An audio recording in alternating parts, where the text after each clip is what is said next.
Dr. Caio Augusto, a quem eu sempre rendo as minhas homenagens e agradecimentos pela maravilhosa gestão que está realizando à frente da nossa OAB, e também saúdo em nome do Dr. Alexandre Rolo, que é o presidente da Comissão de Cultura e Eventos. Então, quero passar a palavra neste momento à nossa coordenadora da Coordenadoria Incubadora de Talentos, a doutora Maria Valtão, que estará presidindo os trabalhos, irá fazer nesse momento a apresentação do doutor Gabriel. Obrigada, Maria, uma boa tarde, a palavra é sua. Eu que agradeço, doutora Adriana. Boa tarde, pessoal.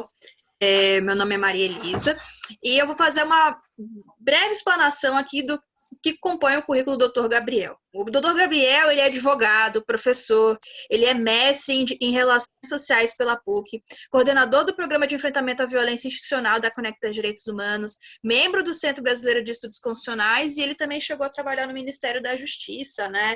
Enfim, então, o nosso palestrante de hoje tem um currículo bem diversificado, bem extenso, e que inclusive mexe com áreas bem diversas, assim, não necessariamente tão comuns, às vezes nesse contexto, como falar direito civil, direito penal, e ele tem um outro olhar, na verdade. E a gente quer que ele conte um pouquinho sobre o que trata a questão da temática da violência institucional, comentar um pouquinho de como se dá isso no panorama brasileiro, e a partir dessa breve explanação que ele for fazendo, a gente vai levantando algumas perguntas, e a gente pede que vocês, caso tenham algum questionamento também, podem colocar no chat, ou nessa parte aqui de perguntas e respostas, esse Q&A, que aí a gente vai, a gente lê as perguntas, e aí faz aqui para o palestrante. Muito obrigada, eu vou passar a palavra para o doutor Gabriel.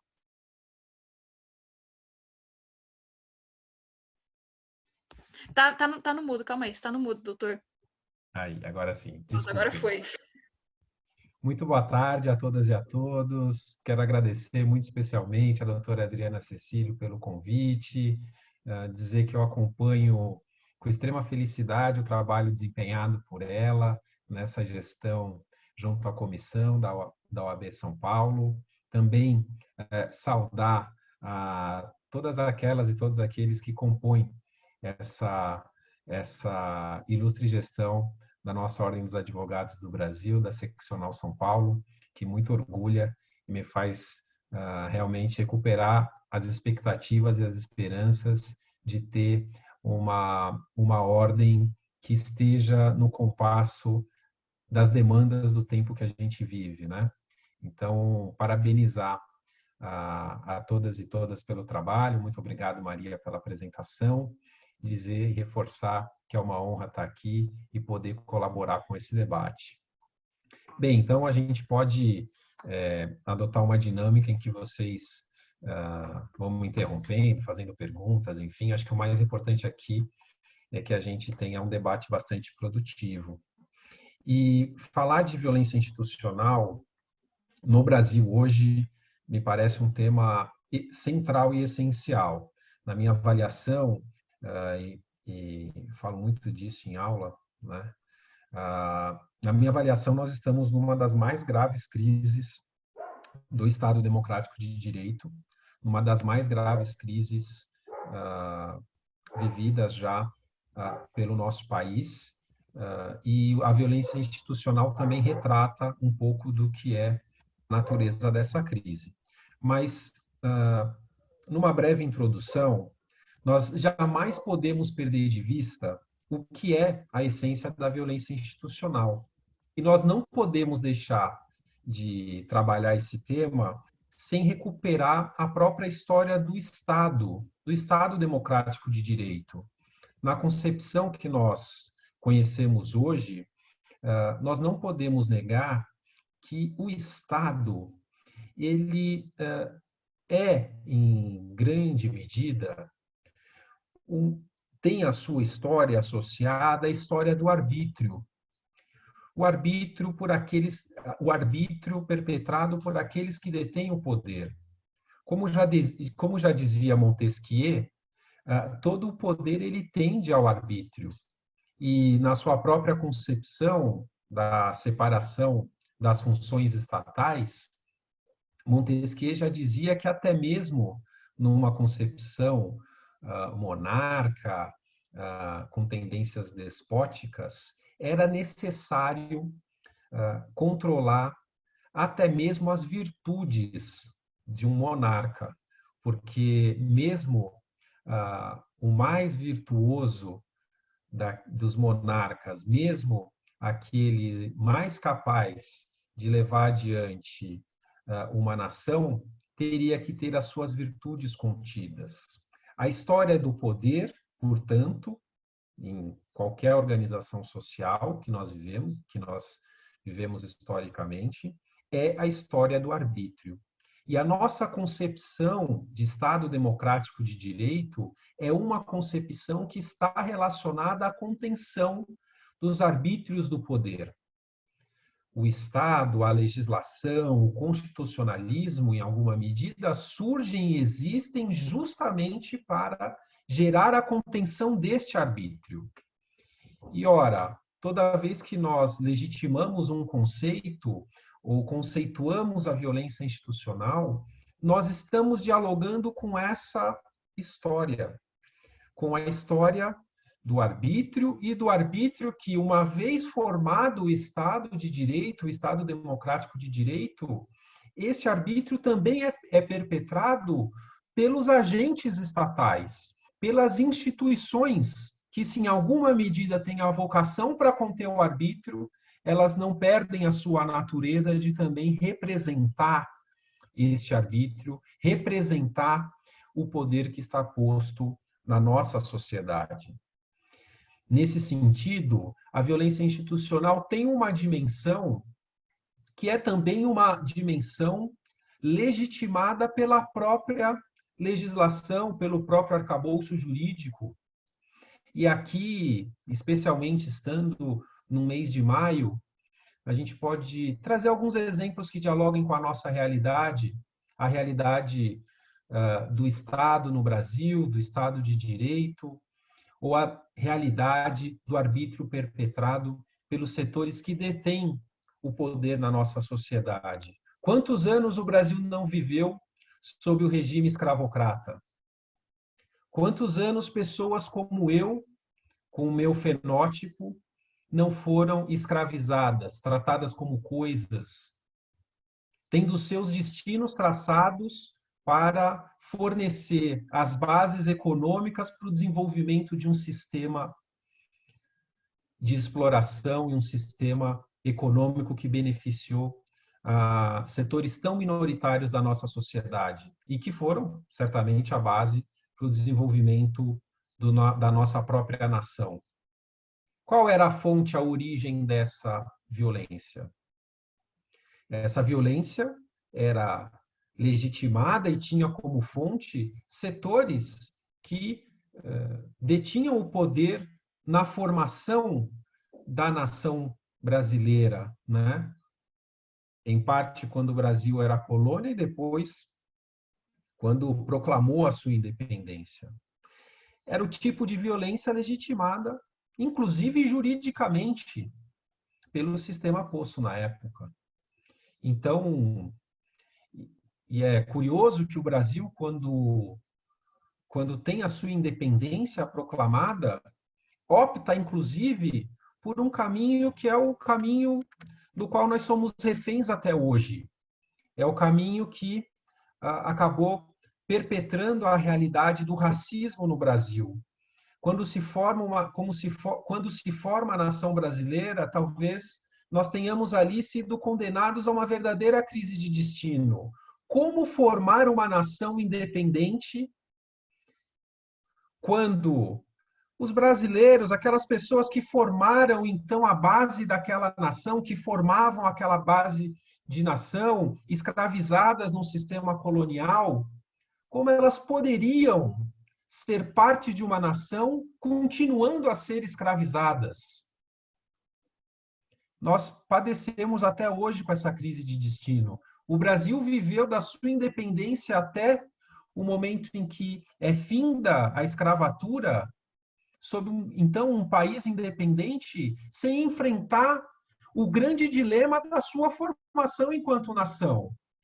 E o seu arcabouço jurídico, a Constituição, a partir de então, legitimou aquela que é, talvez, a maior, a mais original violência institucional do nosso país desde então, que foi manter o sistema escravocrata. Aliás, diga-se de passagem, que talvez uma das crises que gerou uma mudança nos caminhos da nossa Constituinte para termos uma primeira Constituição outorgada também tenha sido a crise em relação à formação do Brasil-nação, ao fim do sistema escravocrata, por que não? E dessa crise, o nosso destino racista traçado até hoje no que nós vamos representar com os dados da violência no Brasil. O capítulo dessa violência institucional normatizada, legitimada pela Constituição, se prorroga até 1888. E o Brasil, num dia 13 de maio, quando põe fim a esse modelo, pelo menos juridicamente posto, se coloca diante de um novo dilema, também normativo, que era o dilema de construir uma transição, de construir um modelo de nação livre do sistema escravocrata que pudesse, então, integrar a sua sociedade. Mas talvez aí, do ponto de vista normativo, a gente tenha uma fonte anterior a nos socorrer. E que talvez tenha, inclusive, contribuído para que o desfecho dessa história seja o desfecho que nós temos hoje. Em 1850 foi editada a Lei de Terras. E a elite dirigente no Brasil já optava, já sabendo que era inexorável o fim do sistema escravocrata, já protegia a ocupação e a posse das terras no nosso país, da possibilidade de que pessoas até então escravizadas pudessem constituir um modelo econômico que colocasse em questão aquele então vigente do latifúndio, monocultor, expoliador de pessoas e de riquezas, e que, portanto, era incompatível com uma nova formação social, integrando aquela população escravizada. Essa lei, estamos falando aqui de uma lei que, enfim, tem uma essência até estudada em geral nas faculdades, quando estudada nas matérias do direito privado, mas que certamente foi determinante para o destino do nosso país, da nossa nação, e para a perpetuação de uma violência institucional que nós carregamos até hoje.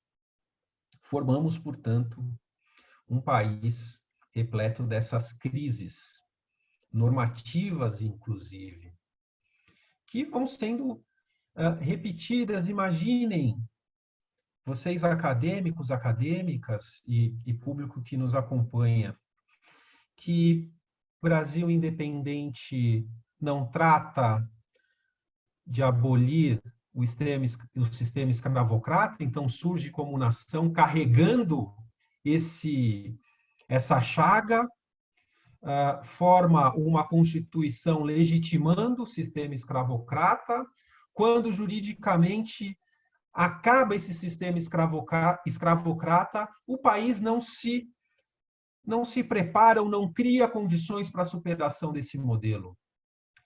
As primeiras discussões da nossa elite dirigente não eram da integração da população até então escravizada, era da crise da lavoura. Basta olhar os registros históricos. Não se construíram políticas públicas para que o país se livrasse dessa chaga de violência perpetrada por mais de 3 séculos na nossa nação. E por aí seguimos com essa crise de destino. Sucessivamente, a nossa legislação legitimando um sistema de violência? Por quanto tempo nós não tivemos a criminalização de expressões culturais próprias da população, até então escravizada, e que fizeram parte e fazem até hoje parte da nossa cultura? Por quanto tempo o país não abriu mão de construir políticas afirmativas? Por quanto tempo a legislação não perpetrou violências? Talvez a Constituição de 1988 tenha sido a tentativa mais profícua do nosso país em superar essa crise de destino. Não é à toa que nós temos um rol comemorado de direitos sociais.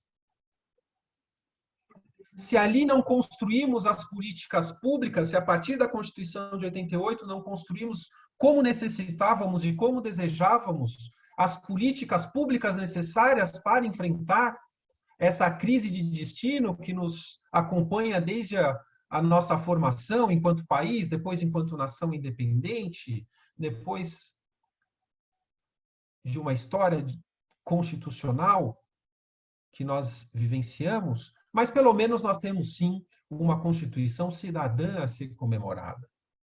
As políticas públicas ainda assim demoraram, datam já de meados dos anos 2000, as efetivas políticas públicas para recuperarem talvez aquelas que deveriam ser as primeiras políticas públicas de um projeto de nação. Mas é isso, a violência institucional tem sim uma marca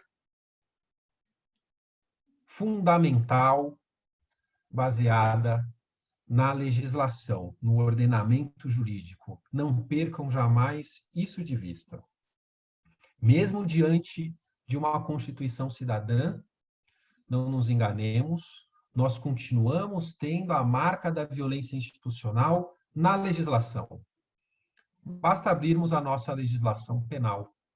E gostaria, então, de tecer comentários sobre isso. Nós classificamos hoje,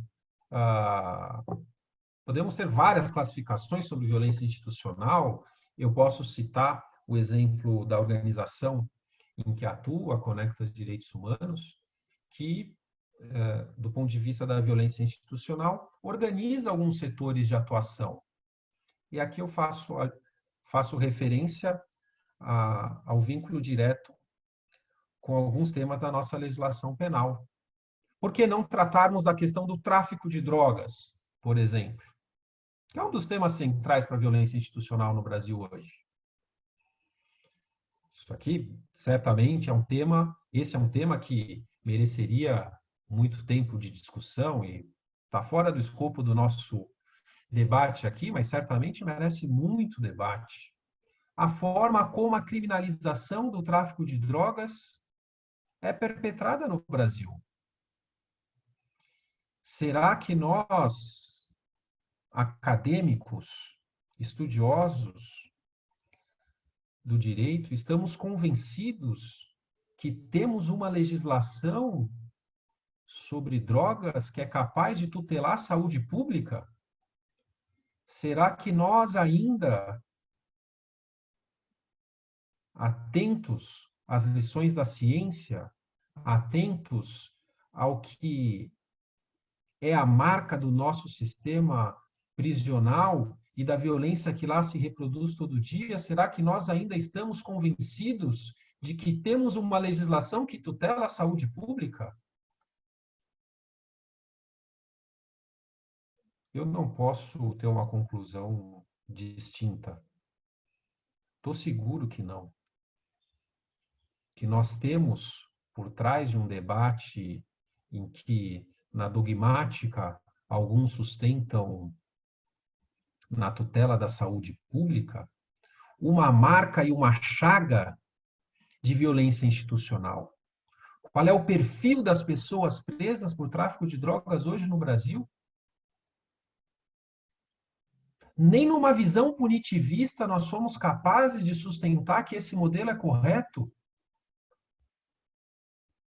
Com a quantidade de recursos que são movimentados com esse tipo de economia, Nós continuamos reproduzindo no nosso sistema penitenciário aqueles que cumprem as tarefas mais simples, mais básicas, mais elementares desse modelo econômico, e é um modelo econômico que gera muito lucro, que irriga o sistema financeiro, que esconde por trás de ternos e gravatas inúmeras pessoas que se locupletam desse sistema.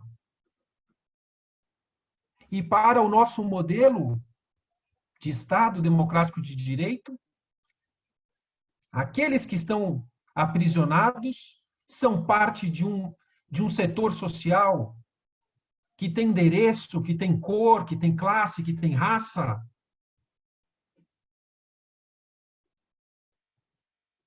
E que cumprem as tarefas subalternas desse modelo. Mas prossigo, porque para além do tráfico de drogas, nós temos no próprio modelo penal das pessoas privadas de liberdade, como um todo, por conta desse modelo de legislação, mais uma fonte de violência institucional, legitimada também pela nossa legislação. Afinal, com esse inchaço da legislação penal e essa pretensão criminalizante, não é possível se conviver com um sistema que é capaz de proliferar tamanha legislação penal e não ter no sistema prisional um resultado que seja um resultado de violência institucional. Quantas condutas não temos criminalizadas hoje? E o país que carece de uma política criminal. Política criminal, sim, porque toda legislação penal é seletiva. Na sua essência, a legislação penal é seletiva. Ela discrimina quais as condutas são aceitas, quais condutas não são aceitas. E dentre essas condutas, que vão desde os crimes contra a honra, até crimes de drogas, como mencionamos, mas por quantas condutas não perpassamos por esse sistema? Fonte legislativa. Mais do que isso, quem aqui consegue encontrar uma subsunção entre a legislação de execução penal e o que se pratica hoje pelo Estado nos estabelecimentos penais do país? Nós estamos em meio a uma pandemia, com presídios que são incapazes de controlar doenças como a sarna, como a tuberculose, doenças que hoje estão praticamente erradicadas em meio aberto e dentro das prisões proliferam. Seres humanos perdendo partes do seu corpo por doenças controladas fora das prisões, em meio a celas, e o Estado se negando a cumprir a lei. Para além de uma agenda de direitos humanos, que é uma agenda em relação à qual tenho muito orgulho de defender. Porque isso renova a minha própria humanidade. E acho que deve renovar a humanidade de todo acadêmico, de todas as pessoas que fazem parte de uma sociedade. Mas mais do que isso, nós, enquanto acadêmicos, enquanto operadores do direito, enquanto cidadãos, temos que cobrar do Estado o cumprimento da legislação. Alguns podem gostar, outros podem desgostar, seja como for. Não devemos aceitar um Estado que descumpre a lei. Ele existe justamente para controlar o arbítrio. E a forma mais elaborada de controle do arbítrio no Estado democrático de direito é a legislação. É a legislação ordinária, é o constitucionalismo. Isso está na história da formação do Estado democrático de direito. Nós, enquanto acadêmicos, temos que ter um compromisso com esse histórico de construção do nosso Estado de direito. E temos que lamentar o fato do Estado hoje ser o maior descumpridor e fonte das maiores violações e das maiores violências praticadas dentro dos estabelecimentos penais do nosso país. Prosseguindo, uma fonte importante de violência institucional no nosso país, e que nós também trabalhamos na Conectas, diz respeito à forma como o Estado tem reprimido e exercido o controle sobre manifestações sociais. Tema da mais profunda gravidade, que nos acompanha de forma, talvez agora por conta da pandemia, em que estamos todos e todas isoladas nesse momento, talvez isso algum tempo tenha se perdido a dimensão da gravidade, mas a repressão vivida por aqueles que defendem os direitos, o papel do Estado, as tarefas democráticas que o país não cumpre até hoje, é uma fonte de violência institucional agraçada no nosso país. Quantos defensores e quantas defensoras de direitos humanos não têm sido, inclusive, mortos? E os dados do Brasil são bastante preocupantes nesse aspecto. Bom, a distopia que nós vivemos é representada por profissionais da saúde fazendo um protesto pacífico, silencioso, na frente do Supremo Tribunal Federal, sofrendo sevícias de pessoas, a princípio pessoas comuns que estavam ali divergindo nessas manifestações. Sofreram violência pessoal, não propriamente a violência institucional, mas talvez é um sinal do mundo que nós estamos vivendo hoje. Mas no campo institucional, certamente algumas daquelas pessoas que agrediram profissionais da saúde estavam movidas por um sentimento cuja fonte está ali, naquela praça, de discórdia, de divisão social, de criminalização de protestos e até, lamentavelmente, de algo que dialoga com a crise de destino que o país vive. A força do CNPJ sendo maior do que a potência de vida que nós estamos perdendo a cada dia no nosso país.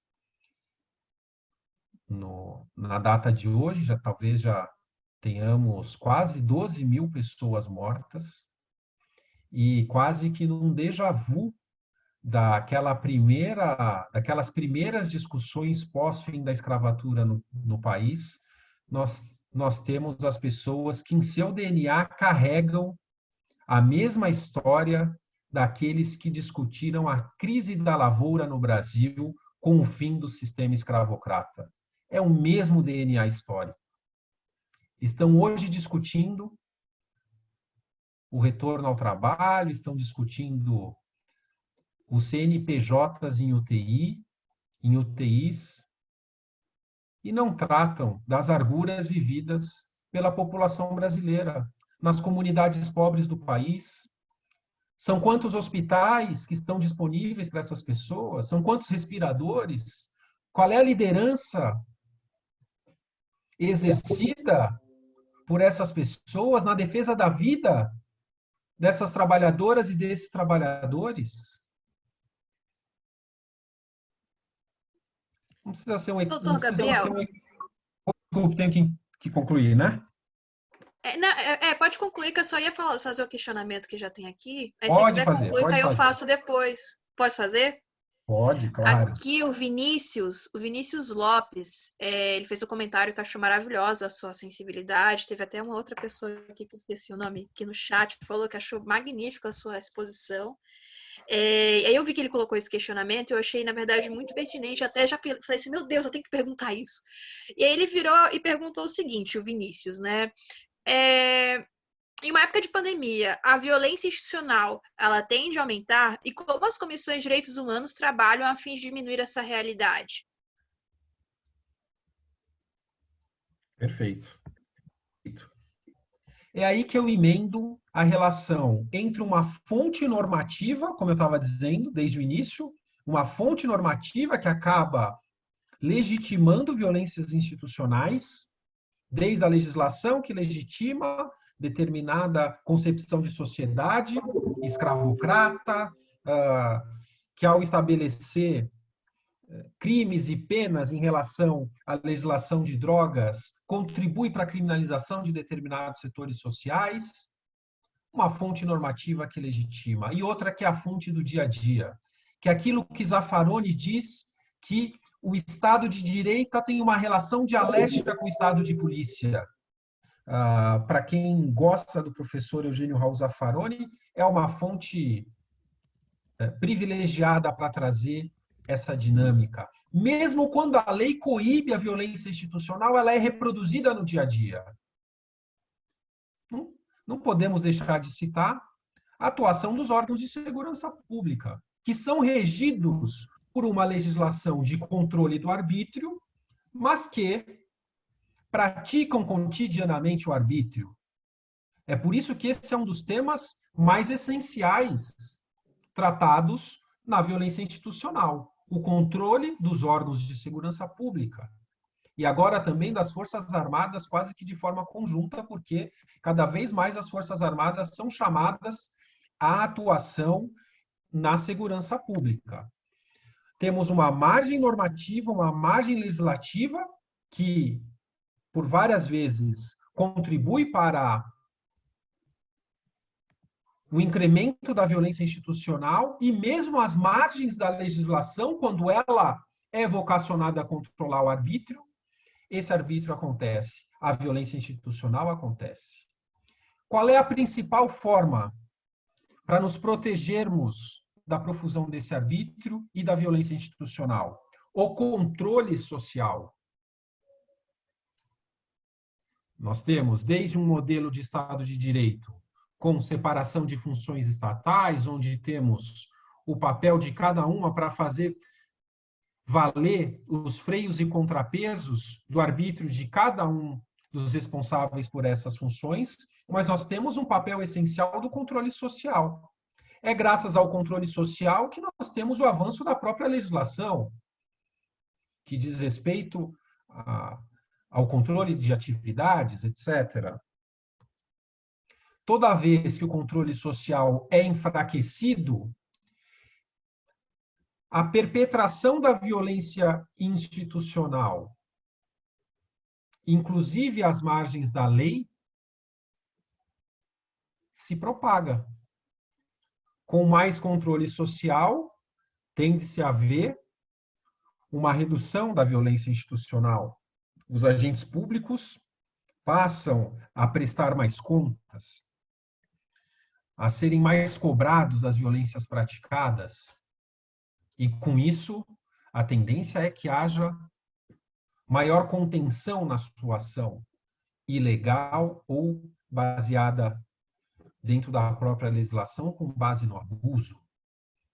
Num momento de pandemia, onde o controle social, muitas vezes, decai diante das circunstâncias que nós vivemos de isolamento, como estão hoje os presídios no país, por exemplo? A pandemia está tornando mais aguda a situação de violência institucional. Não podemos negar isso, é um exemplo concreto. Nós sempre discutimos no Brasil a importância de combater o encarceramento em massa. Isso, até os minerais já perceberam que é um debate realizado há anos no Brasil. O Brasil já tem a terceira maior população carcerária. Inúmeros esforços feitos com mutirões carcerários para combater o encarceramento em massa e as péssimas condições do sistema penitenciário. Ora, quando acontece uma pandemia, é possível que alguém seja capaz de sustentar que esse ambiente penitenciário é capaz de trazer alguma proteção à saúde em face da pandemia de uma pessoa presa? Isso é inimaginável. É inimaginável que nós tenhamos autoridades públicas que adotem uma postura negacionista da gravidade da crise para o sistema penitenciário e que mantenham posições tais quais vivessem no mundo anterior à pandemia. Não há condições de manter a saúde e a segurança de uma pessoa presa nos ambientes prisionais que nós temos hoje. Então, o mínimo que as autoridades deveriam fazer em face disso era cumprir a lei de execução penal. Ora, quantas pessoas no Brasil hoje estão no regime equivocado de cumprimento da pena? Pessoas que já reúnem direito para estar no regime semiaberto ou aberto e estão cumprindo penas no regime fechado. Não deveria haver a demora de 1 minuto para se resolver esse problema e cumprir a lei.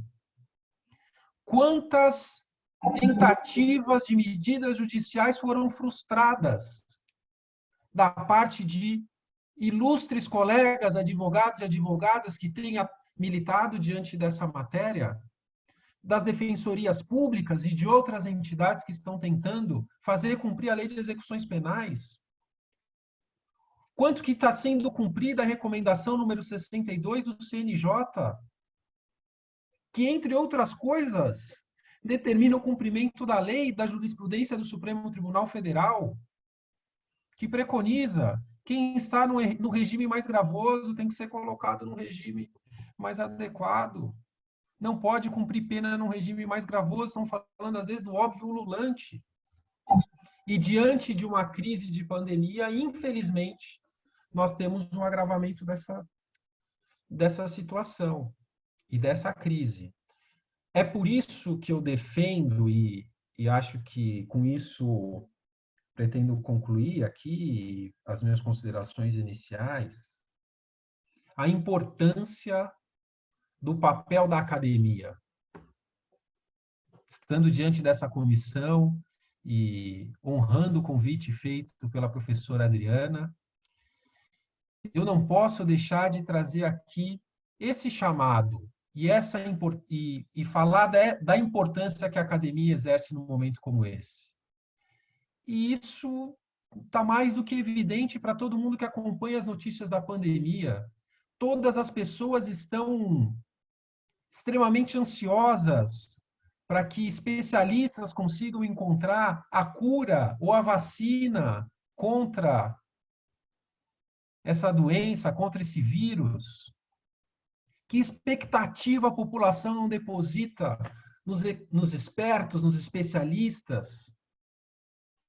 Quanta expectativa não tenho eu com os nossos acadêmicos e com as nossas acadêmicas para que apontem para o fim dessa crise de destino que o país vive, que apontem para a contenção da violência institucional que está agraçada no país.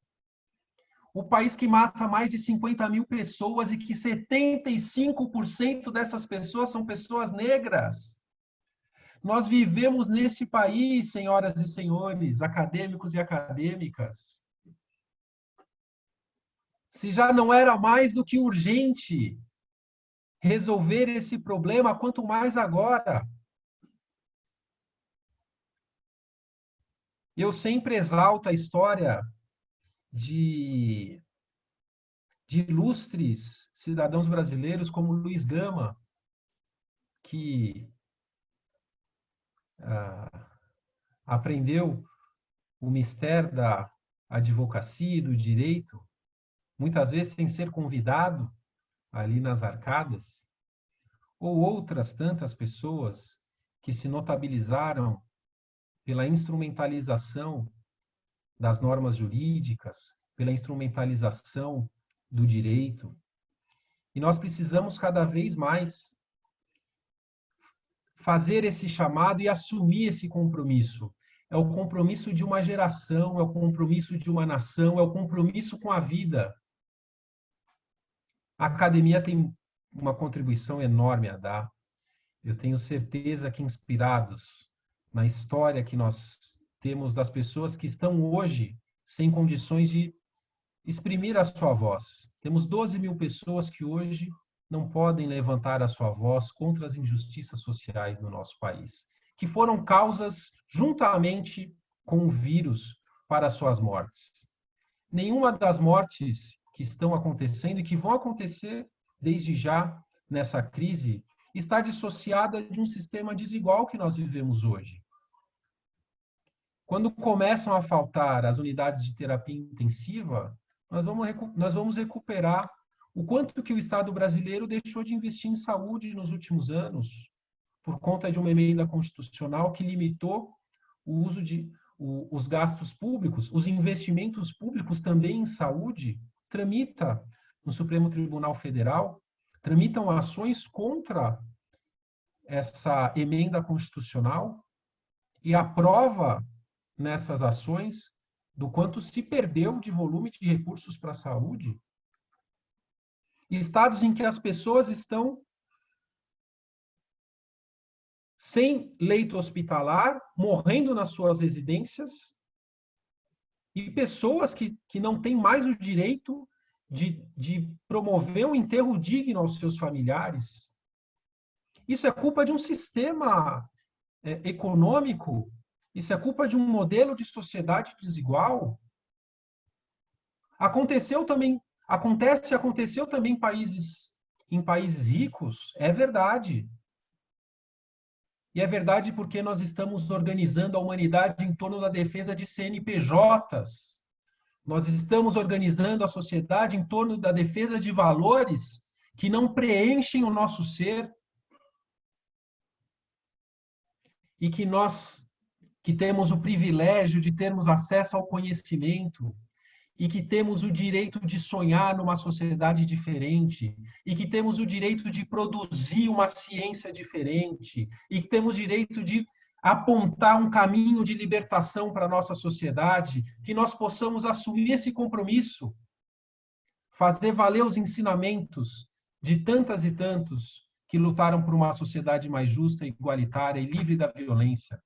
Que nós possamos, acadêmicas e acadêmicos, assumir esse compromisso histórico, prestar essa contribuição à nossa sociedade e viver num mundo melhor. Por que não? Muito obrigado. Ai, Gabriel, eu vou repetir o que eu disse ontem. Eu sinto muita falta de não ter o momento das palmas ao final da fala dos palestrantes, mas, por favor, sinta de todas as pessoas que te ouviram a nossa sincera salva de palmas. Foi altamente inspiradora a tua fala e há tanto a comentar e há tanto a agradecer. Eu me sinto extremamente feliz que tenhas participado conosco deste momento e que tu tenha feito essa fala tão importante para os nossos acadêmicos, para as nossas acadêmicas, porque falaste sobre pessoas que inspiram, pessoas que lutaram, e tu é uma dessas pessoas, né? Tu é uma dessas pessoas que fazem parte dessa história da luta pelos direitos humanos no nosso país. Tu tem cravado já na história o teu nome por essa luta tão sincera, tão uma batalha que é tão travada de uma forma tão digna e tão verdadeira, como a gente acabou de ouvir na tua fala. A gente consegue sentir a força de cada uma das tuas palavras, e é assim que tu trabalha, é assim que tu conduz a tua carreira. E aí eu fico pensando quantas vidas tu conseguiu impactar com o teu trabalho, quanta coisa boa tu conseguiu produzir desse espaço que tu está ocupando, e nesse momento quantas pessoas tu conseguiu inspirar com essa tua fala. É sempre bom a gente lembrar que a gente tem um número de participantes ao vivo, mas depois esse vídeo será reproduzido no YouTube do canal Cultura e Eventos. Ele terá um acesso irrestrito a todos os alunos, a todos os colegas, e eu espero que muitas pessoas possam ter acesso à tua fala. Eu espero que muitas pessoas possam, como eu, sentir essa emoção de que, poxa, eu sinto muito orgulho de ser advogada quando eu sinto que eu divido esse espaço com pessoas como tu. Muito obrigada, de todo o coração. Assim, é muito sincero o meu agradecimento e a admiração que eu tenho por ti e pelo trabalho que tu realiza. Muito obrigada mesmo. Assim, eu espero ouça as palmas de todas as pessoas que estão aqui te assistindo. Não vou me alongar, né? A vontade de ficar falando um monte de coisas, porque realmente eu fiquei muito emocionada, mas eu quero passar a palavra para Maria para perguntar se eu vi que várias pessoas se manifestaram aqui no chat. Quero dar oportunidade para quem está nos assistindo, para a Maria comentar sobre as falas das pessoas, né? Que trouxeram aqui, eu vi muitos elogios e tudo. Eu quero que ela possa transmitir. Maria, está com o microfone aberto? Tô sim, tudo bem? Estão me escutando? Sim. Tá. Assim, eu só tenho elogios, até fiquei, na verdade, bem surpresa com a palestra, e é algo assim, a gente nunca deve esquecer a nossa história. Eu acho que é um primeiro ponto que a gente sempre tem que cravar. E algo até que eu estava pensando enquanto você estava falando, porque assim, quando a gente estuda a teoria geral do Estado, qual que é a base do poder do Estado? Tem gente que fala que é uma base contratual, tipo aquela mentirinha, né? Aqueles mitos jurídicos de sempre. Mas no fundo é o quê? É o monopólio da violência. Óbvio que tem diversas milhões de teorias que falam que não é necessariamente esse monopólio, que tem outras coisas. Mas se a gente pensar no fundo mesmo que em um caráter de soft law, tem essa pegada da violência, da sanção, de uma eventual penalidade. E aí você reconhece o Estado querendo não pela sua força. Só que a impressão que eu tive quando a gente fala de violência institucional não é essa, aspas, violência legítima, no sentido assim, porque, óbvio, se alguém mata alguém, você vai ter que, por exemplo, punir. Você vai tutelar esses bens jurídicos relevantes. Inclusive, quando a gente fala em direito penal, é justamente isso. Você tem alguma coisa que é de suma importância para a sociedade, e aí você vai defender aquele bem com unhas e dentes. Mas quando a gente fala em violência institucional, algo que eu noto no seu discurso e que ele é muito real, principalmente quando a gente fala numa situação como do nosso país, do Brasil, né? É que essa violência institucional ela é direcionada. Então, assim, ela é direcionada para pessoas que têm menos condições, uma violência direcionada negros, mulheres, pobres. Aí você coloca uma infinidade de coisas aí que são classes, são segmentos que, querendo ou não, eles tem alguma desvantagem, estão em algum desprestígio, né? Ou de uma outra sorte, que eles desafiam algum determinado status quo da sociedade. Então, por exemplo, às vezes eu tô vendo a televisão e eu fico até chocada. Então, ontem, Facebook também, ontem eu vi que teve aquelas manifestações dos bolsonaristas, eles fazendo um teatrinho, zoando a pandemia, pessoal andando sem máscara. E aí, mas se fosse de professores, por exemplo, aí já teria cavalo, já teria polícia, já teria, enfim, já teria uma série de coisas. E não é nem só uma crítica ao Bolsonaro em si, mas é uma crítica que eu faço assim, ok, o Estado ele tem um monopólio da violência, a princípio é uma violência legítima, mas ele defende todos? Ou quem são esses todos que ele defende? Quem está incluído nessa cláusula? Porque a princípio a gente pensa, né, que é realmente a unanimidade, mas na prática a gente vê que não é isso. E aí a impressão que eu tenho é que por mais que, legalmente falando, a gente tenha avançado sim na composição de diversos diplomas, então seja na questão de você falar o que é um racismo, na questão de você tutelar o direito das mulheres, voto, de coibir violência doméstica, cotas, enfim, a gente pode colocar uma infinidade de coisas aí nesse leque. Mas no fundo, a gente tem uma série de problemas que elas refletem também problemas culturais. E aí a norma, por mais que ela transpareça um status de neutralidade, de que eu tô de boa aqui, na verdade não. Assim, você vê que é só uma fachada, e dessa fachada você não tem um juiz, um intérprete, que ele é só a boca da lei. E mesmo que fosse na sua literalidade, no fundo, você vê que tem alguma coisa ali escondida. E que aí, quando você olha na prática, você começa a ver as próprias contradições da sociedade brasileira.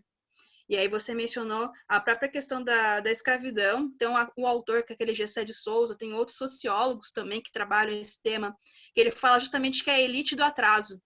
E aí ele até brinca, que antes ele tinha um livro que ia só até, enfim, impeachment, mais ou menos. Aí agora vai até o bolsonarismo. Que até que ponto a gente chegou. Até respira fundo, né, Adri? Não, eu só observando o horário, que a gente precisa passar as perguntas das pessoas que encaminharam as perguntas no chat. Do chat, o pessoal só fez comentários elogiando, falando que foi sensacional. Pode reproduzir os comentários que as pessoas trouxeram para o palestrante, para deixar registrado. Registrado. Né, ó, o Christopherson falou que foi uma exposição maravilhosa, e ele até comentou uma questão, não sei que época ele se formou, né? Mas ele falou que basicamente é doutrinado para essa questão do tecnicismo jurídico, né? Eu acho que mudou a situação. Eu particularmente me formei recentemente, tive aula de direitos humanos, direitos internacionais, direito da criança e adolescente, enfim, já tive matérias um pouco mais diferentes do que o tradicional civil e penal, que é o feijão com arroz nosso, né? E ele fala que entrou só depois de 2 anos que ele se formou. E eu acho que o currículo ele vai se renovando cada vez mais, né? A Jaqueline, ela mencionou aqui a questão do SUS. Maria, só passar para o palestrante a pergunta. Deixa eu ouvir o que o Gabriel tem a dizer em relação a isso. Você quer comentar, Gabriel? Sim.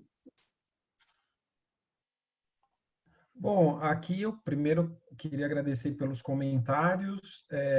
Diria que realmente a gente, começando pelos seus, Maria, de fato, né, o discurso corrente em relação ao papel do Estado, ele precisa ser muito questionado, né?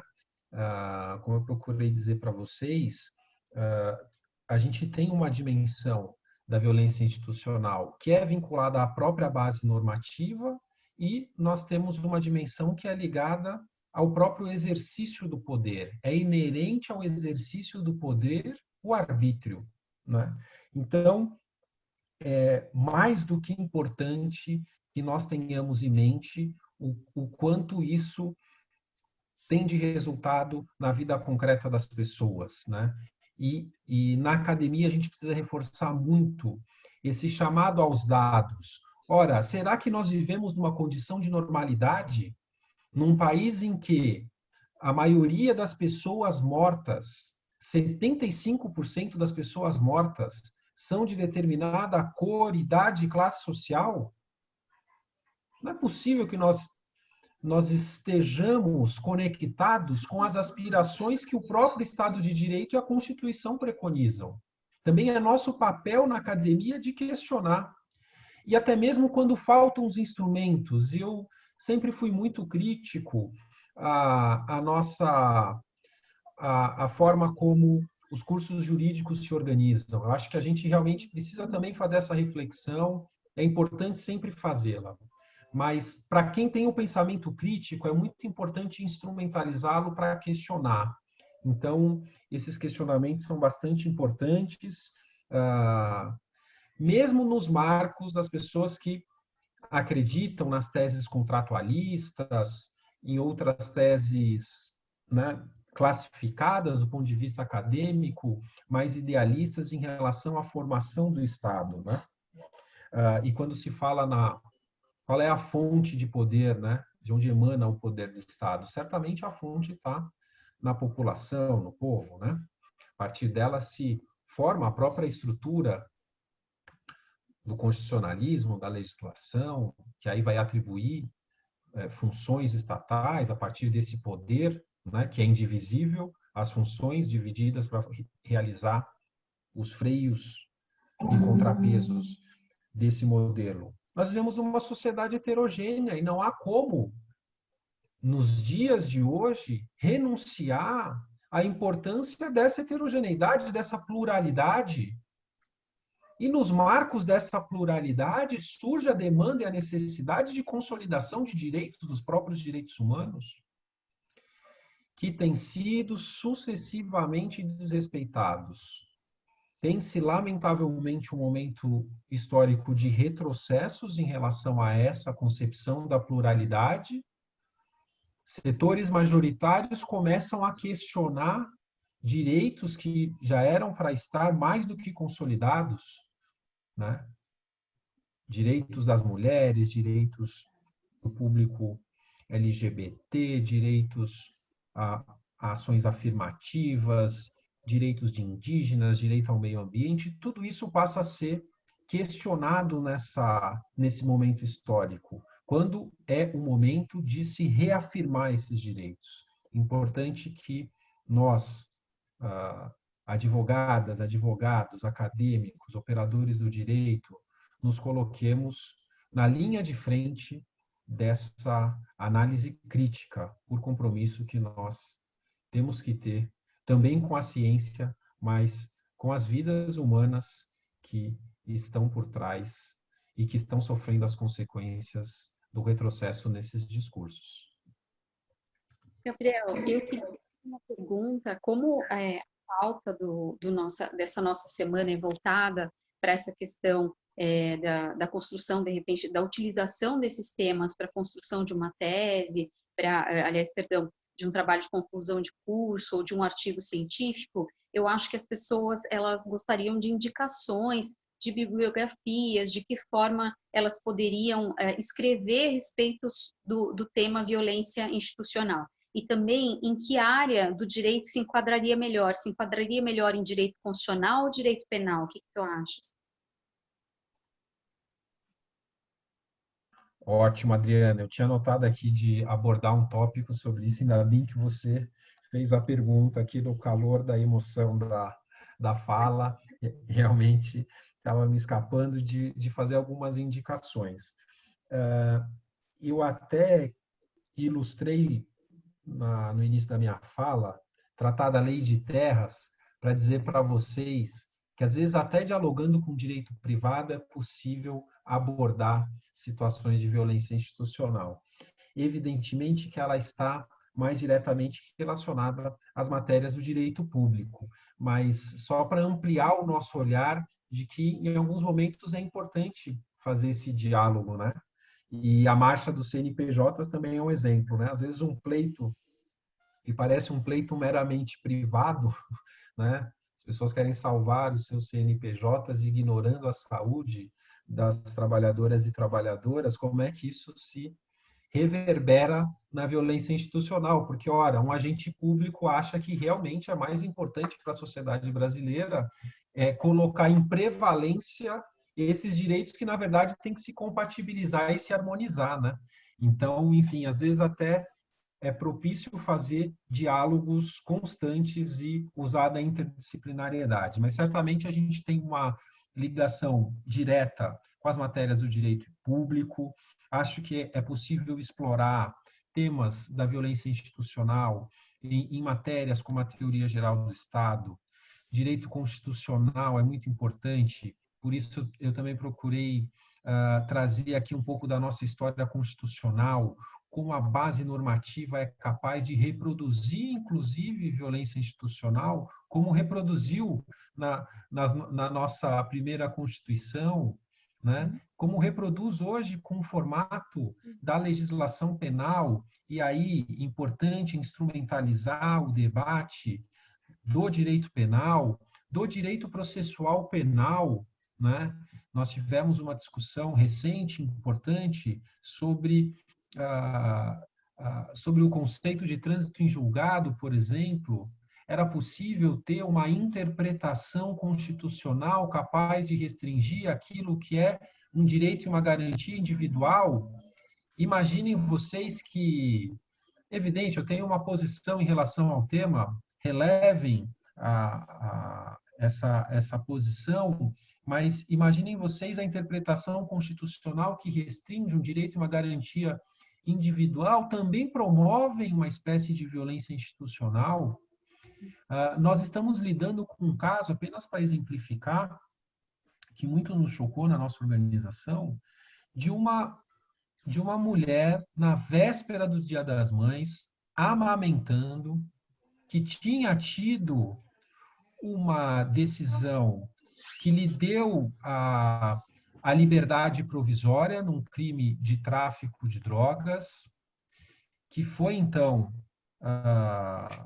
beneficiada com o direito de responder o processo em liberdade, condenada a uma pena por tráfico na hipótese do parágrafo 4º do artigo 33, hoje, pela jurisprudência do Supremo Tribunal federal não considerado crime hediondo, para a comunicação midiática em geral, é aquilo que as pessoas chamam de tráfico privilegiado, mais tecnicamente se diria o tráfico minorado, aquela hipótese que já pela jurisprudência e até pela legislação, na nova lei anticrime, a alteração na lei de execução penal afasta a hediondez do 33, parágrafo 4º.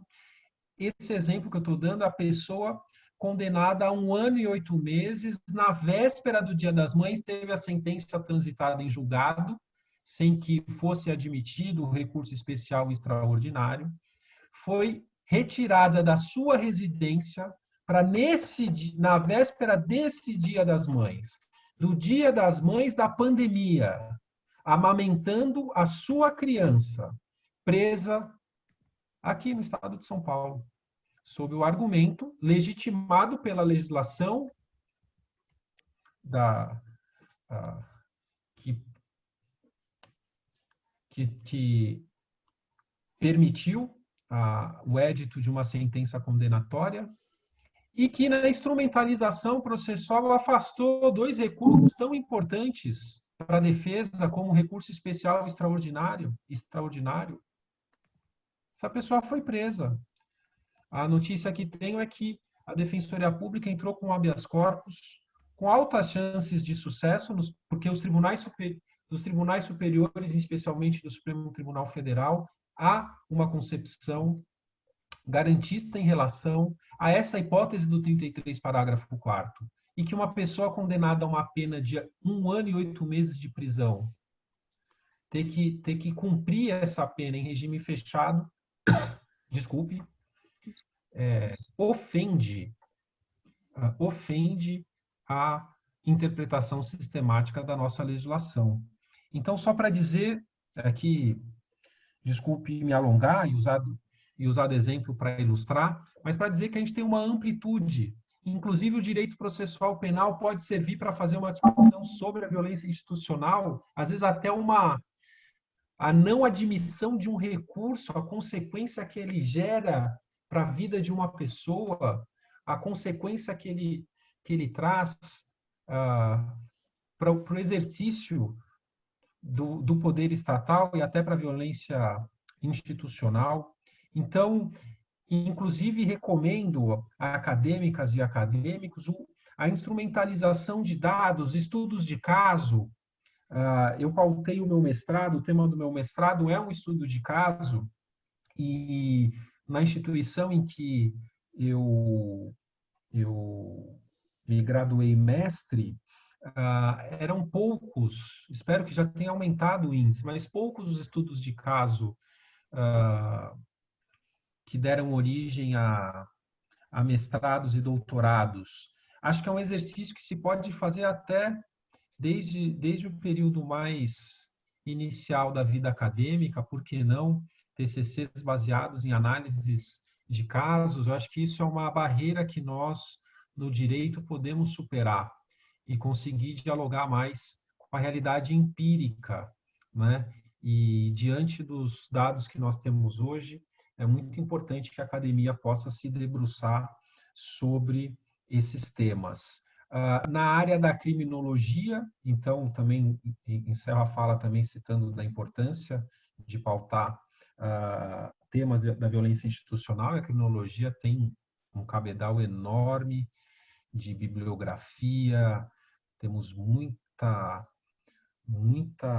produção acadêmica importante. Citei Zaffaroni, quero também citar o amigo Silvio Almeida, que fala de forma muito importante sobre o racismo estrutural no Brasil. Podemos falar de Angela Davis, de Djamila Ribeiro, enfim, temos muita gente a mencionar nesse espectro. Enfim, mais dicas também eu posso encaminhar para vocês por mensagem, para a gente poder reunir aí e não faltar nenhuma dica importante para as nossas acadêmicas e acadêmicos.